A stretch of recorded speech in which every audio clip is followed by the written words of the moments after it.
just wasting my time, and I've just hit my prime. So you need to fall in line or head to the corner and sit on your hands, 'cause I don't give a damn anymore.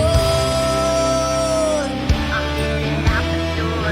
The night is young and so are we. I got places to go and smoke, get hot, but I need to meet. Live a life fancy free, wild and crazy. Who wouldn't want to be me? So raise your glass up with a little love. I'll find a young pup and make him follow me home. I ain't close to done, so boys, you better run.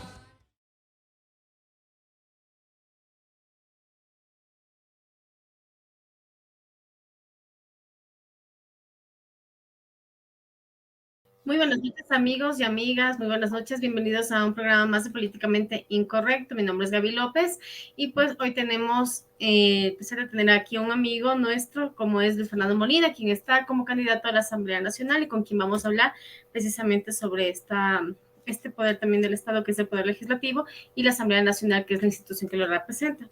Así que, Luis Fernando, te agradezco que esta noche nos acompañes aquí en Políticamente Incorrecto y te doy la bienvenida. Un gusto estar a través de este medio, en este programa, a todos y todos los que nos siguen. Un gusto, Gaby, estar contigo. Muchas gracias, Luis Fernando. Antes de empezar la entrevista, vamos a indicarles a ustedes, amigos y amigas, que pueden poner sus comentarios, sus sugerencias, sus preguntas a través de las redes de Evolución Radio Comunitaria y IU Comunicaciones por medio de sus canales de Facebook y de YouTube.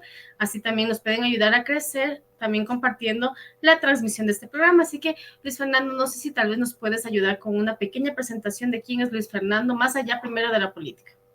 Bueno, yo soy Luis Fernando Molina, 100% sangolquileño, ¿no es cierto? Yo acá he vivido toda mi vida en Selva Alegre, soy un abogado, especialista en Derecho Constitucional, fui el asesor legislativo durante 10 años en la Asamblea Nacional, luego fui director regional del trabajo, procurador síndico en la prefectura, trabajé 3 años en el Senado mexicano y pues ahora de vuelta acá a Rumiñahui representando a los cantones de Pichincha por la Revolución Ciudadana Lista 5 en el segundo casillero. Muy bien, Luis Fernando. Y bueno, vamos a hablar, como te decía, precisamente del Poder Legislativo, pero en especial de la Asamblea Nacional. ¿Qué nos puedes decir sobre esta institución?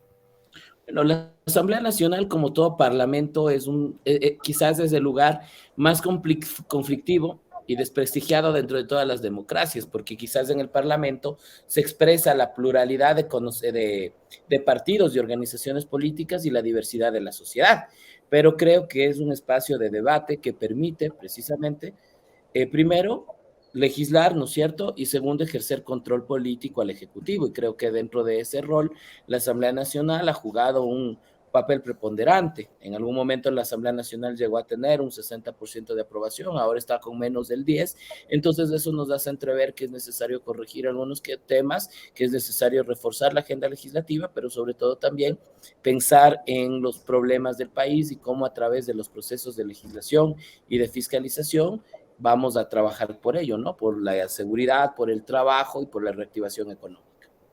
Precisamente hablando un poco sobre esta baja aceptación que tiene la Asamblea por parte de la ciudadanía, ¿qué se espera en este nuevo periodo? Porque el anterior periodo, a pesar de que fue interrumpido por la muerte cruzada, pues tuvo muchas críticas por parte de la ciudadanía. La ciudadanía no estaba para nada contenta por cómo se había desempeñado la Asamblea hasta ese momento. Entonces, ¿qué se espera de este nuevo periodo? Bueno, lo que esperaríamos en este periodo es que exista un compromiso de gobernabilidad con el Ejecutivo. ¿Por qué? Porque básicamente dentro de estos 2 años lo que se presentó es la lógica, ¿no es cierto?, de que la Asamblea Nacional fue cooptada por el gobierno de turno para tener mayorías móviles, que estas mayorías móviles, en lugar de tener una preocupación por los grandes problemas del Ecuador y del país, se sustentó en el reparto del Estado, en la cooptación de espacios dentro del Ejecutivo, y a partir de ello se encargó de blindar a Guillermo Lasso de algunos procesos de fiscalización. Entonces, lo que esperaríamos ahora de la Asamblea es que más bien exista una agenda política, programática, para resolver los grandes problemas del país y que los acuerdos que se pudieran llegar en la conformación de los bloques respondan a ejes programáticos y no a pactos de la regalada gana, que es normalmente lo que se ha visto. Este escenario de la muerte cruzada que precisamente nos dio esta situación de adelantar las elecciones, no sé si me puedes escuchar todavía, Luis Fernando, ¿sí? Sí, Ya. sí. Precisamente quisiéramos saber cuál es tu criterio con respecto a esto, ¿fue acertado, no fue acertado? Y también cuál fue el impacto en la ciudadanía. Bueno, yo creo que la ciudadanía estaba frente a 2 años de desgobierno, un desgobierno de Guillermo Lasso que desatendió los intereses nacionales para favorecer a un grupo minoritario de empresarios que además son evasores de impuestos. Recordar que la gente dentro de su gabinete tuvo problemas con los paraísos fiscales, que el mismo presidente Guillermo Lasso estuvo involucrado en el tema Pandora, pero quizás lo que más ya genera este proceso de eclosión política, de desprestigio político, fue el reparto de las empresas públicas por parte del cuñado de Guillermo Lasso, Danilo Carrera. Y creo que dentro de ellos siempre se planteó una salida democrática. Recuerda, Gaby, que en el 2019, ya cuando el neoliberalismo había eliminado el subsidio a la gasolina, ¿no es cierto? Ya se planteó la salida democrática de la muerte cruzada. Entonces, finalmente, ¿qué es lo que nosotros vemos? Que al final el relato de si la muerte cruzada es o no una acción política legítima, depende en realidad del gobierno de turno, porque cuando se trataba en el 2019 de la muerte cruzada, fueron encarcelados y apresados algunos compañeros, Virgilio, Paola, Cristian González. Ahora, cuando el Ejecutivo lo plantea como una alternativa para evitar la censura y la destitución del presidente, entonces ahora sí es una vía democrática. Entonces, bueno, digamos, más allá de los cuestionamientos de la legalidad, de la constitucionalidad, creo que la Corte le quedó debiendo demasiado al país. Esta es una oportunidad para que el país pueda volver a enderezar su rumbo, ¿no es cierto? Que pueda tener un gobierno que ponga la casa en orden y un bloque legislativo que había que corregir. Quizás uno de los temas más importantes dentro de ello es corregir las mayorías que se armaron en la Asamblea Nacional y estos bloques legislativos que terminaron dividiéndose. Hablo de Pachacutic, de la izquierda democrática, y terminaron finalmente traicionando al pueblo. Entonces, esas mayorías móviles no deben existir en la próxima asamblea y ese es el reto de las nuevas elecciones. También un poco acotando a lo que tú acabas de decir y de mencionar, se tiene entendido que, por ejemplo, Pachacutic no va a presentar candidatos a la asamblea y algunos partidos más que en el último periodo sí estuvieron. ¿Qué es lo que se espera? Porque entiendo que, bueno, seguramente el próximo gobierno, si entra la Revolución Ciudadana, podría tener igual mayoría, pero el tema de el método de votación estaría perjudicando o beneficiando. ¿Cómo sería? ¿Cómo viene siendo o cómo se ejecuta esa parte? Bueno, nuestras proyecciones es ganar en primera vuelta, estamos a 3 puntos de llegar al objetivo, estamos por sobre el 38%, existe una coincidencia, una aceptación de manera general. Rafael Correa tiene más del 50% de aprobación, Luisa González está llegando ya a los 40 puntos, lo que nos hace entrever que tendremos entre 60 y 69 legisladores a pesar del método Webster, pero más allá de eso, más allá de la confianza que podamos tener, creo que es necesario avanzar en un gran frente histórico, un frente de centro izquierda en el bloque legislativo, y eso significará acuerdos programáticos. ¿Qué significa acuerdos programáticos? Significa una agenda legislativa.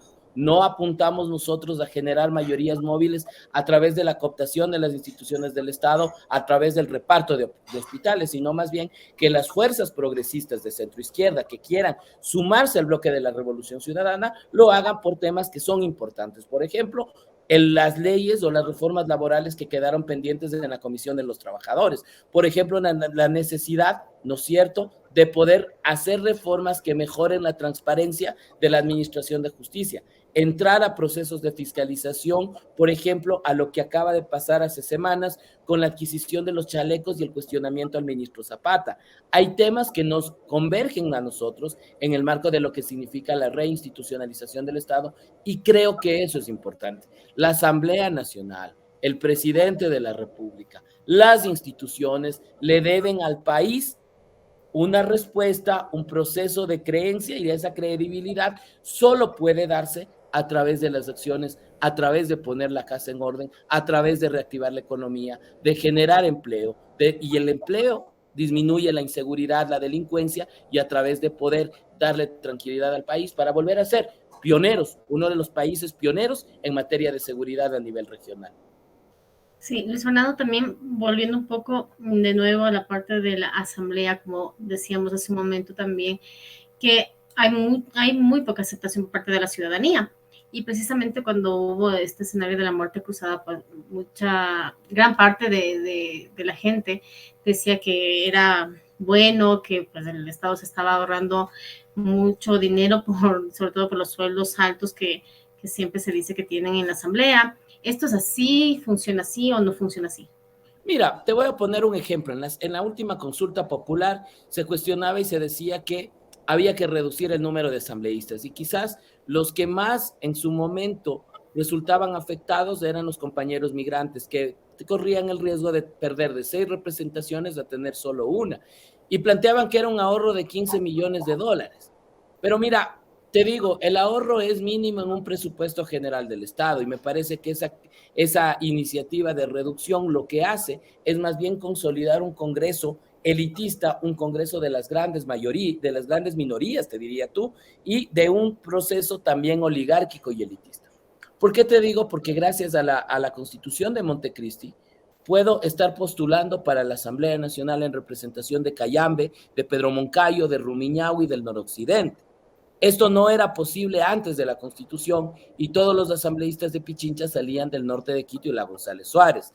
Todos los asambleístas de Guayaquil salían de los lugares oligárquicos. Entonces, en la medida en la que se amplía la representación, ¿no es cierto? Las oligarquías o los grupos económicos tratan de vender la idea de que la reducción es la salvación, pero veamos los parlamentos, por ejemplo, en Italia, en México, donde tenemos representaciones de 400, de 500 personas, de 500 diputados, entonces lo que te marca la representatividad no es la cantidad, sino la calidad. Y creo que eso tenemos que tenerlo claro dentro del Parlamento, y eso son agendas programáticas, y eso es volver a trabajar en lo que insistimos, en legislar para el trabajo, para el empleo, para la reactivación económica. Lo otro son cantos de sirena de aquellos que quieren prácticamente volver al Congreso de las élites. Te comento, hay un dato curioso. En 1996 a 1998 ya tuvimos un Congreso de 70 legisladores y las cosas no cambiaron. Es donde se redactó la Constitución, lamentablemente acá en Sangolquí, que fue la causante del feriado bancario. Entonces no estamos en disputa entre el número de legisladores, sino entre el proyecto político que representan. O la vuelta al Congreso de los 90, al hombre del maletín, al pacto, al reparto y al neoliberalismo, o la posibilidad de recuperar ese Congreso y esas asambleas que lo que hacen es fortalecer la participación ciudadana, trabajar por el empleo, trabajar con la gente y devolverle esperanza a nuestro país. Tú precisamente ahorita acabas de nombrar un punto bastante importante, que son los migrantes. Recordemos que a partir de la Constitución del 2008 empiezan a tener los migrantes representatividad dentro de la Asamblea, pero en estas últimas votaciones se pretende que el voto sea virtual. ¿Eso es beneficioso? ¿Es constitucional? ¿Qué es lo que respecta a este tema? Mira, ahí hay una deficiencia institucional. Todos estaríamos de acuerdo con el voto telemático, porque incluso el voto telemático te da facilidad para que nuestros migrantes puedan ejercer su derecho al voto.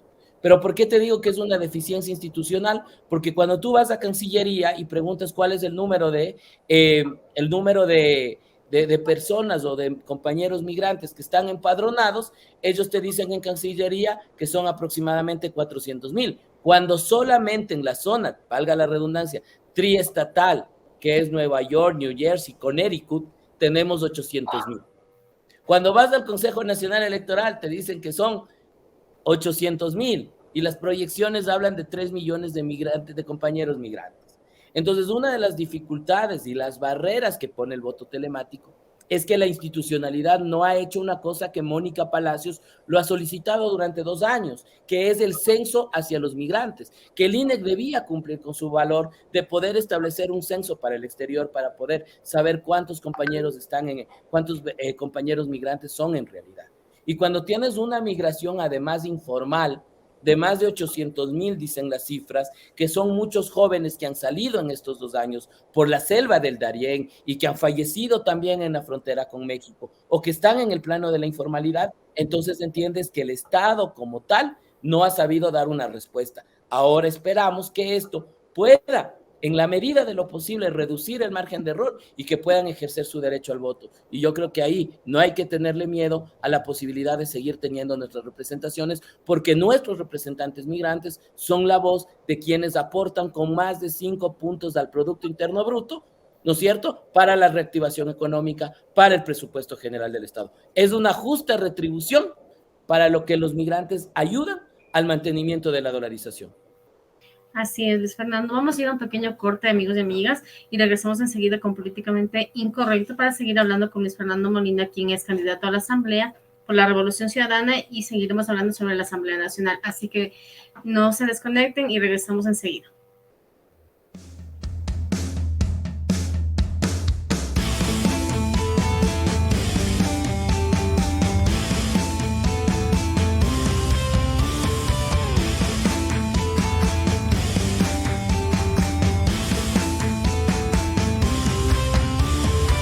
If you wanna get with me, you better bring everything.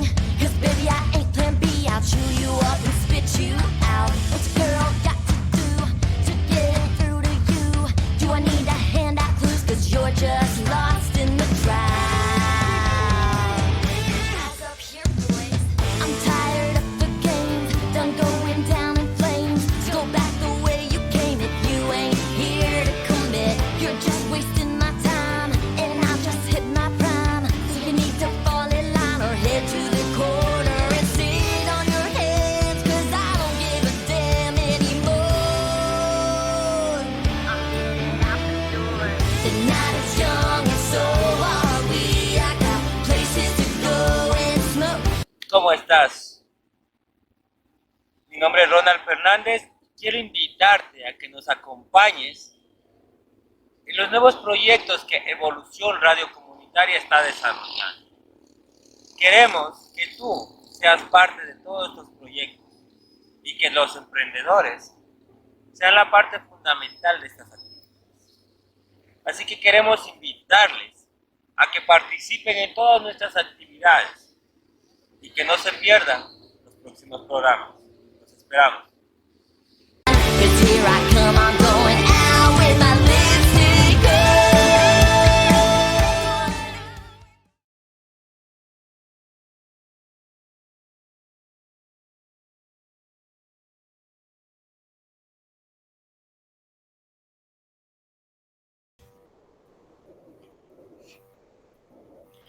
Amigos y amigas, regresamos nuevamente aquí en Políticamente Incorrecto con Luis Fernando Molina, con quien estamos hablando precisamente de la Asamblea y quien es también candidato a la Asamblea Nacional. Luis Fernando, ¿nos puedes hablar ahora sobre tu candidatura? ¿Cuáles son tus proyecciones? ¿Cuáles son tus proyectos de campaña para que pueda también conocer la gente de lo que puede llegar también a la Asamblea cuando te puedan elegir como asambleísta? Bueno, nosotros hemos pensado en la reactivación económica, basada en 3 ejes. Primero, el tema de empleo joven. Y el tema de empleo joven es algo que nos preocupa. El día de ayer estábamos reunidos con un grupo de jóvenes acá en San Pedro de Taboada, en el cantón Rumiñahui, y quizás lo que le preocupa al joven es que el momento en el que sale de la universidad no tiene una oportunidad de trabajo. Y mira que ahí es un problema porque la empresa le piden experiencia, pero no le dan la oportunidad de adquirir esa experiencia. Y cuando tienen la posibilidad de ingresar a hacer una pasantía, no tienen seguridad social y ganan menos que el mínimo. Yo te pongo el ejemplo de mi sobrino que estudia que está saliendo de la universidad y que es abogado, trabaja en un estudio jurídico por $40 mensuales. Entonces, ese nivel de precarización es lo que nosotros queremos corregir. Por eso nosotros apuntamos, por ejemplo, a volver a un proyecto emblemático de la Revolución Ciudadana, que es el empleo joven. Y eso es fundamental, el acceso al primer empleo, a través de 3 fuentes. La primera, evidentemente, donde puede el Estado, a través de las instituciones públicas, dar oportunidad, que se lo dé como oportunidad. Pero pensamos también incorporar dentro de ello la posibilidad de generar una empresa responsable, que la empresa o los empresarios que le apunten al trabajo joven puedan tener disminución en sus impuestos a cambio de cumplir la responsabilidad social, ampliando y estableciendo cuotas de empleo joven en las empresas privadas.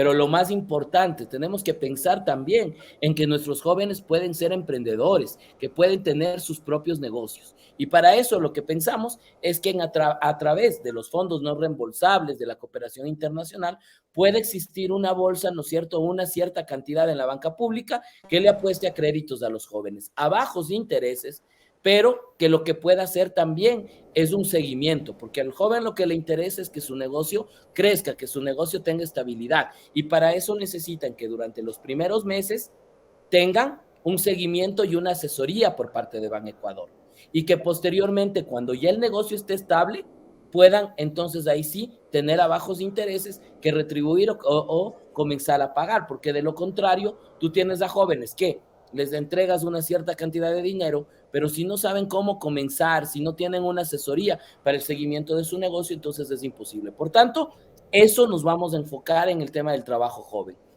Otro de los temas importantes que vamos a hacer es el tema de pensar en una reforma a la ley del deporte como contribución a la seguridad y a la reactivación económica. Necesitamos empresarios que le apuesten al mantenimiento de las canchas en los barrios. Y eso es importante, ¿por qué? Porque tendremos entonces lugares y espacios públicos seguros donde nuestros jóvenes puedan trabajar, puedan practicar el deporte. Necesitamos que nuestros deportistas tengan los implementos y tengan el financiamiento adecuado para sus competencias, porque si no tienes a una deportista como Valentina Sicchos, que es una de nuestras campeonas acá en Rumiñahui, que tiene que hacer un hornado solidario para poder competir, mientras el ministro viaja con todos los gastos pagados al Mundial de Fútbol. Entonces tenemos que entrar a corregir eso en la ley del deporte, y necesitamos también reactivar el turismo, porque cuando tienes deporte, cuando tienes turismo, la señora de la tienda puede vender sus productos. Cuando tienes reactivación en el turismo y en el deporte, tienes a la persona de los helados que te puede vender. Tienes a las personas de la comida típica que te pueden también hacer, tener ingresos a partir del deporte y a partir del turismo. Entonces, eso es lo que queremos. ¿Por qué? Porque eso genera circulante. Si en la economía existe circulante, se dinamiza la economía, se reactiva la economía, y entonces a mayor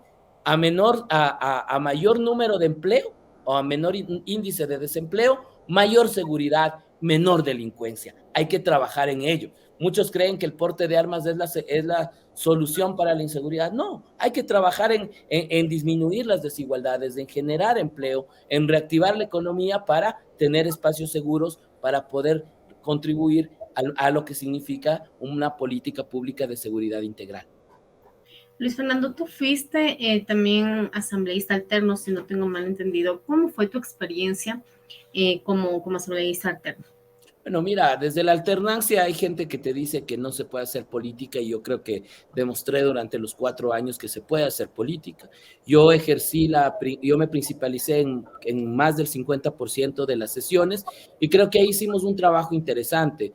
Recuerdo, por ejemplo, haber hecho el seguimiento. Ahora Jairén es asambleísta. En ese momento Jairén era una dirigente estudiantil, y contribuimos también y acompañamos la lucha de los estudiantes universitarios en los recortes presupuestarios en educación. Otro de los temas que abordamos es la fiscalización, por ejemplo, a Lenín Moreno por la muerte, el secuestro y el asesinato de los miembros del equipo del comercio, que tú ves la semana anterior, Guillermo Lasso le dio la espalda a los familiares y se niega a desclasificar la información para saber qué pasó con el equipo del comercio. Y esos temas que en mi legislatura, lamentablemente por falta de voluntad política, los votos no alcanzaron, es uno de los compromisos que vamos a asumir, porque vamos a llegar a la asamblea y voy a desclasificar la información para que se sepa la verdad sobre el secuestro y asesinato de los ex periodistas y equipo del comercio, porque los familiares merecen la verdad. Entonces, creo que esos son temas importantes. También trabajé en algunos procesos de fiscalización, en algunos procesos de reformas en materia laboral, en materia de justicia, y creo que eso también es un espacio que te permite crecer políticamente, formarte políticamente, pues ahora estar postulando ya por una candidatura principal, y creo que esa experiencia, ese cumplirle a la gente, trabajar por la gente, es el aval que tenemos ahora para llegar a la legislatura. Luis Fernando, no sé si tal vez pueda topar un tema un poco sensible, a lo mejor, o si me permites hablar sobre la persecución política que se vivió en el 2019. Tú fuiste una de las personas que precisamente fue afectada por ello. No sé si nos puedas hablar al respecto de cómo fue, qué es lo que sucedió en ese momento. Mira, cuando algunos, no todos los medios de comunicación se convierten prácticamente en generadores de opinión pública, ¿no es cierto? Y la justicia no cumple su rol de llegar a la verdad de los hechos, sino que es utilizada para perseguir y proscribir a opositores políticos. Entonces tenemos lo que tuvimos con Rafael Correa, con Jorge Glass y con nuestros compañeros en México. En mi caso, lamentablemente, un medio de comunicación digital tergiversó la verdad y me acusó de haber sido parte de una estructura de desestabilización política, responsable de elaborar una nueva constitución, responsable de generar indultos, amnistías, de traer a Rafael Correa, de sacar a Jorge Glass de la cárcel. Además que es una cosa loca, Gaby, porque tú como futura abogada sabes que aun cuando hubiese sido eso, la alternativa son mecanismos de ejercicio profesional. Pero eso se distorsionó para decir que era un riesgo para la seguridad política del Estado y eso me obligó a solicitar asilo político en los Estados Unidos mexicanos. Yo por eso trabajé durante 3 años, estuve allá en México y posteriormente decidí regresar también al Ecuador porque creo que la política se hace acá, creo que el compromiso es importante. México me acogió, lo tengo un gran aprecio a México. México me permitió madurar profesional y políticamente. Esa es una cosa que nos marca a todos, pero creo que de este aprendizaje, nosotros, o yo por lo menos te digo, lo que buscamos nosotros no es venganza, no es volver a hacer lo mismo, sino que a nadie le pase lo que le pasó a Cristian, a Paola y a Virgilio, que a nadie lo que le pase lo que me pasó a mí y a mis 6 compañeros, porque nadie puede ser tratado como un enemigo político, sino que la oposición política se hace en democracia con respeto y sin persecución. Sí, es Luis Fernando. Bueno, tú también en ese momento nos dijiste que uno de tus propósitos es precisamente generar el turismo en las provincias, en la ruralidad de Pichincha, ¿verdad? Entonces, quisiéramos saber si esto le corresponde a la Asamblea o de lo que yo tengo entendido, pues estas son competencias de los GATS, o qué puede hacer la Asamblea con respecto a esto. Bueno, yo creo que tenemos que comenzar o tenemos que trabajar en conjunto con el Ejecutivo, con el gobierno, y eso lo vamos a lograr con Luisa González y con Andrés Arauz. Una de las cosas que hemos platicado con Luis y con Andrés es que necesitamos una ley económica urgente que sea lo primero que llegue a la Asamblea para reactivar la economía. Y si bien es cierto, esa es una competencia del Ejecutivo, creo que el plan de gobierno habla de un trabajo mancomunado entre el bloque legislativo y nuestra presidenta, que será Luisa González. Entonces, en ese sentido, te digo, es importante trabajar en ello. Ya hemos planteado estos requerimientos a través de los incentivos tributarios que se incluyan en el proyecto de urgencia económica y cuando llegue a la Asamblea tendremos que tratar, debatir y garantizar que esto de la reactivación económica, de una empresa responsable, ¿no es cierto?, de una empresa que le apueste al turismo y que permita generar algunas exenciones o beneficios para los que le apuestan al turismo comunitario, pueda ser una realidad a partir de esa ley urgente económica. Aparte de los puntos que ya nos has nombrado, ¿qué otras necesidades tú has visto en la ruralidad de Pichincha que tú puedas también, pues, ayudar a a la ruralidad de Pichincha? Mira, uno de los temas importantes en Cayambe, por ejemplo, y que ahora están a punto de declararse en paro a nivel nacional, es el tema de los productores de leche. Tenemos que acabar con la intermediación porque la intermediación le está haciendo daño. Expedimos ya una ley, ¿no es cierto?, en defensa de los productores de leche y ahora necesitamos que esa ley se haga posible y para eso es necesario que Luisa sea presidenta, para que emita el reglamento correspondiente, pero mira lo que ha dicho Luisa y que es importante, ya cumplimos nosotros en la legislatura, ahora le corresponde a Luisa recuperar un proyecto emblemático de la Revolución Ciudadana, que es el desayuno escolar. Y con un desayuno escolar nutritivo se reactiva la economía porque para ese desayuno escolar necesitamos comprar leche. Y esa leche, ¿de dónde sale? Directo de nuestros productores. Entonces vamos a trabajar por los productores, vamos a trabajar por la eliminación, ¿no es cierto?, de los aranceles en los fertilizantes para dinamizar la agricultura. Creo que una de las deudas que tenemos como Ecuador, como país, y te digo autocríticamente como Revolución Ciudadana, es volver nuestra vista al campo, hay que pensar en qué va a pasar después de que se acabe el petróleo, que solo nos queda 15 años. Y eso es apoyarle a la agricultura, apostarle al turismo y a otros mecanismos de ingreso.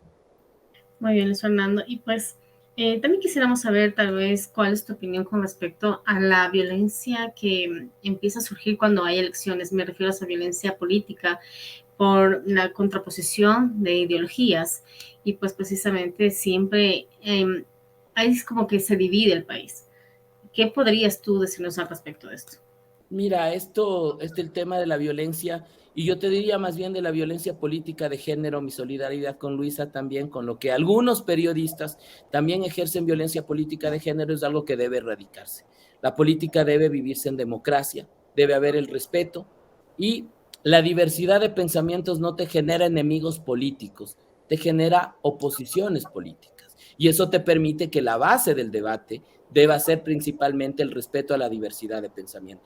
Lamentablemente se ha polarizado el país y el sistema de partidos políticos y algunos actores e incluso algunos periodistas que ejercen actoría política pretenden posicionar entre el correísmo y el anticorreísmo, y eso ha generado estos brotes de violencia política de género. Y ahí yo te digo, toda forma de violencia política debe erradicarse. Mira, ya pasó con Diego Ordóñez en el caso de Mónica Palacios, ya pasó con algunas compañeras en la legislatura, ahora con Luisa González. Me parece que ese tipo de cosas tienen que eliminarse, tienen que erradicarse, y debemos cambiar la cultura política. La apuesta también a que existan nuevos cuadros, a que existan cuadros diferentes en los diversos partidos políticos, le apuesta a la posibilidad de tener coherencia, de evidenciar una forma distinta de hacer política. Mira, yo, por ejemplo, te digo, debatir con Esteban Torres, por ejemplo, con algunos candidatos que están en el Partido Social Cristiano, con algunas personas, con algunos compañeros, compañeras de universidad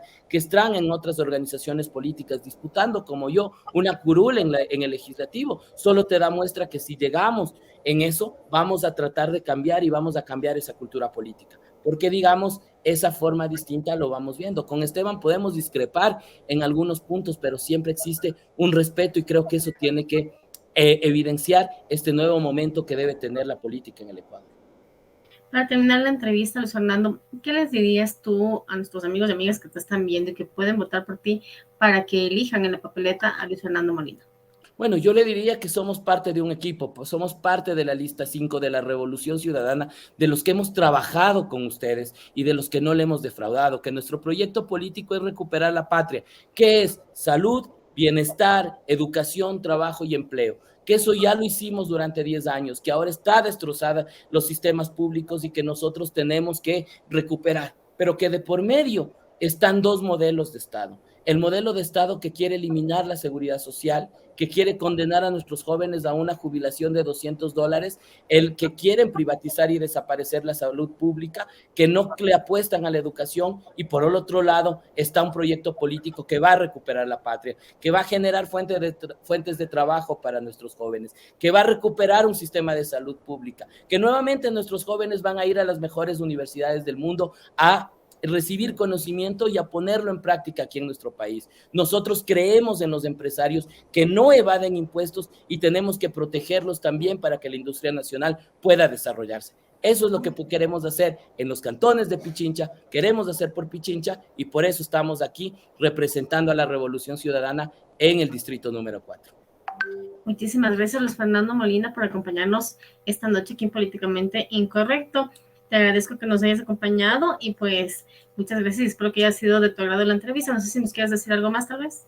No, nada más que agradecerte, Gaby, a todos los que nos siguen, el compromiso de que se activen en las redes sociales, que puedan seguir mis redes sociales, porque ahí día a día vamos a ir contando cuáles son los proyectos que vamos trabajando para los cantones de Pichincha, para Cayambe, para Pedro Moncayo, para Mejía, para el noroccidente y sobre todo para mi cantón Rumiñahui. 100% sangolquileño.